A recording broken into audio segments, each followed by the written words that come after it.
Hello students, welcome to the lecture series on basic electrical engineering course code PW101। तो आज हम basically पढ़ने वाले हैं इम्पॉर्टेंट टॉपिक, इसका नाम है 3 फेज़ इंडक्शन मोटर। तो जैसा कि आपको स्क्रीन में दिखाई दे रहा है, ये हमने 2 मोटर आपको दिखाई हुई है। ये जो पहली मोटर है हम ऑलरेडी पढ़ चुके हैं, ये हमारे क्या से DC मोटर है, ठीक है। और ये वाली मोटर जो है ये हम पढ़ने जा रहे हैं, इसको कह रहे हैं 3 फेज़ इंडक्शन मोटर। ये हमारी क्या है, बेसिकली एक AC मोटर है, ठीक है। अब अगर आप दोनों मोटर्स की बॉडी को देखें तो दोनों बॉडी में डिफरेंस है। देखिए, इस मोटर की जो बॉडी है ये बेसिकली प्लेन है, और इस मोटर की बॉडी में क्या है, कूलिंग डक्ट्स हैं। तो ऐसा क्यों है कि इस मोटर की बॉडी में कूलिंग डक्ट्स दिए हुए हैं और इस मोटर की बॉडी में नहीं दिए हैं? रीज़न ये है कि जो DC मोटर होती है, मैंने आपको बताया था, इसमें हम क्योंकि DC सप्लाई या DC वोल्टेज यूज़ कर रहे हैं, तो DC वोल्टेज में फ्रीक्वेंसी तो है नहीं, फ्रीक्वेंसी तो इसकी ज़ीरो है। तो फ्रीक्वेंसी ज़ीरो होने की वजह से क्या होता है, इसमें जो है एडी करंट लॉस और हिस्टेरेसिस लॉस, ये दोनों लॉसेस नहीं होते हैं, ठीक है। एडी करंट लॉसेस भी नहीं होते हैं और हिस्टेरेसिस लॉस भी नहीं होते हैं, जिसकी वजह से हमें जो है मोटर की बॉडी में मोटर की बॉडी की कोई कूलिंग नहीं करनी होती है, ठीक है। बट AC मोटर में क्या है, दोनों कोर लॉसेस प्रेजेंट है, यानी एडी करंट भी और हिस्टेरेसिस भी। इसलिए हमें बॉडी में जो भी हीट जनरेट होगा उसको बॉडी को हमें कूल करना पड़ेगा, जिसकी वजह से हमने यहाँ पे क्या किया है, एक फ़ैन माउंट किया हुआ है, जिसको हम कहते हैं कूलिंग फ़ैन, ठीक।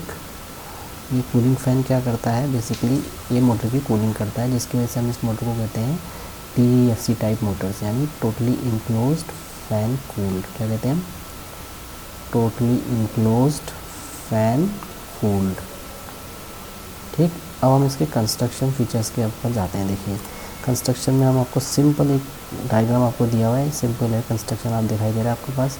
ये आपके पास स्टेटर वाइंडिंग है। स्टेटर आपके पास बेसिकली या तो स्टार में कनेक्टेड होगा और या डेल्टा में कनेक्टेड होगा, ठीक, क्लियर है। इस तरीके का स्टेटर आपके पास होगा, या स्टार में होगा या डेल्टा में होगा। तो स्टेटर में हम जो भी कनेक्शन करेंगे वो यहाँ पे करेंगे, R, Y और B। यहाँ पे हम सप्लाई देंगे, और यहाँ पे सप्लाई देने के बाद वो सप्लाई स्टेटर वाइंडिंग जो आपको ये दिखाई दे रही है, ये स्टेटर वाइंडिंग है, ठीक है। ये आपकी स्टेटर वाइंडिंग है, इसको हम एक्साइट करेंगे। तो अगर मैं इस डायग्राम को सिंपल कन्वर्ट करूँ एक क्रॉस सेक्शनल व्यू में, तो सिंपल क्या बनेगा, देखिए इस तरीके का मैं इसे बना सकता हूँ, ठीक। देखिए, ये हो गया मेरे पास, ये मेरा स्टेटर हो गया, सिंपल।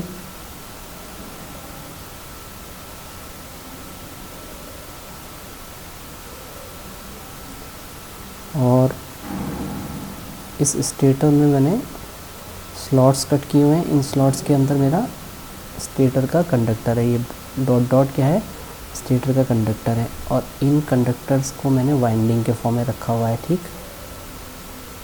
तो ये मेरा क्या हो गया, एक तरीके से स्टेटर हो गया, ठीक है। तो ये स्टेटर के स्लॉट्स हो गए, और इन स्लॉट्स में मैंने क्या किया, ये कंडक्टर को भर दिया, तो स्टेटर का कंडक्टर हो गया, ठीक। अब हमने रोटर बनाना है, सिंपल। तो देखिए, स्टेटर और रोटर के बीच में क्या है, एयर गैप है, जैसा कि आपको डायग्राम में दिखाई दे रहा है। देखिए, इस स्टेटर और इस रोटर के बीच में यहाँ पे आपके पास क्या है, एयर गैप है, ठीक है, ताकि रोटर स्टेटर में घूम सके। तो ये रोटर मैं बना रहा हूँ, इसमें भी आपने कंडक्टर भरे हुए हैं इस तरीके से, ठीक। ये आपने रोटर बनाया, इस रोटर के अंदर सिंपल आपने कंडक्टर भरे हुए हैं, देखिए। और आपने क्या किया है, इन कंडक्टरों को एक कॉपर के रिंग से शॉर्ट कर दिया। इस कॉपर के रिंग को क्या मैं कहता हूँ, इसको मैंने शॉर्ट कर दिया, और एक कॉपर का रिंग क्या हो जाता है, इसको मैं कहता हूँ एंड रिंग। क्या कहता हूँ, एंड रिंग, ठीक है। तो अब मेरे पास अगर मैं देखूँ, इस तरीके का डायग्राम बनता है। ये देखिए, मेरी आउटर बॉडी हो गई, ये एंड रिंग हो गया, सिंपल। तो यहाँ पे मैं जो है 3 फेज सप्लाई दे रहा हूँ RYB, ठीक है, यहाँ पे मैं 3 फेज सप्लाई दे रहा हूँ।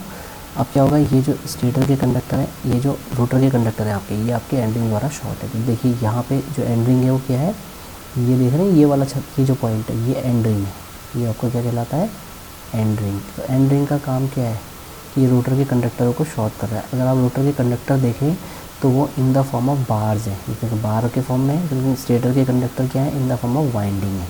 समझ आ गया। उसके बाद ये हमारे पास क्या है, देखिए कूलिंग डक्ट से जो मैंने आपको प्रीवियसली बताया था, ये मोटर का शाफ्ट है, इसमें 2 एंड है। ये आपका कहलाता है ड्राइव एंड, इसको हम बोलते हैं ड्राइव एंड, जहाँ पे हम मोटर में लोड लगाते हैं, लोड कनेक्ट होता है, लोड इज़ कनेक्टेड, ठीक है। यहाँ पे आपका लोड कनेक्ट होगा। और ये क्या है, नॉन ड्राइव एंड है, यहाँ पे आपका फैन माउंट हो जाएगा, ठीक, क्लियर, सिंपल है। तो अगर मैं आपसे कहूँ ये पूरी मोटर जो है, क्या ये सिंगली एक्साइटेड सिस्टम है या ये डबली एक्साइटेड सिस्टम है, तो आपका आंसर क्या होगा, आप कहेंगे कि it is a singly excited system. क्या है ये, एक सिंगली एक्साइटेड सिस्टम है, क्योंकि हम जो एक्साइटेशन दे रहे हैं सिर्फ और सिर्फ स्टेटर में दे रहे हैं, और रोटर में क्या कर रहे हैं, वोल्टेज को इंड्यूस करा रहे हैं ड्यू टू ट्रांसफार्मर एक्शन। तो हम ये भी कह सकते हैं कि 3 फेज इंडक्शन मोटर जो है वो it is analogous to a transformer. तो कभी कभी हम इसको कहते हैं कि it is also known as a rotating transformer, ठीक है, क्योंकि ट्रांसफार्मर में जो प्राइमरी वाइंडिंग है वो 3 फेज इंडक्शन मोटर में स्टेटर है, और जो सेकेंडरी वाइंडिंग है ट्रांसफार्मर में वो इसमें रोटर है। समझ आ गया। बस ट्रांसफार्मर और इसमें डिफरेंस क्या है कि ट्रांसफार्मर एक स्टैटिक डिवाइस है, उसमें सेकेंडरी वाइंडिंग रोटेट नहीं करती। बस इसमें क्या है, जो रोटर है सेकेंडरी वाइंडिंग की तरह ही है, बट वो रोटेट कर रहा है बिकॉज ऑफ म्यूचुअल इंडक्शन, जो भी हम उसमें सप्लाई इंड्यूस करा रहे हैं। चलिए फिर नेक्स्ट लेक्चर में हम इसके बारे में पढ़ेंगे डिटेल में। बेसिकली जो हमें पढ़ेंगे वो पढ़ेंगे वर्किंग प्रिंसिपल की, मोटर आखिर कैसे घूमती है, और कॉन्सेप्ट ऑफ स्लिप क्या चीज़ है। समझ में आ गया।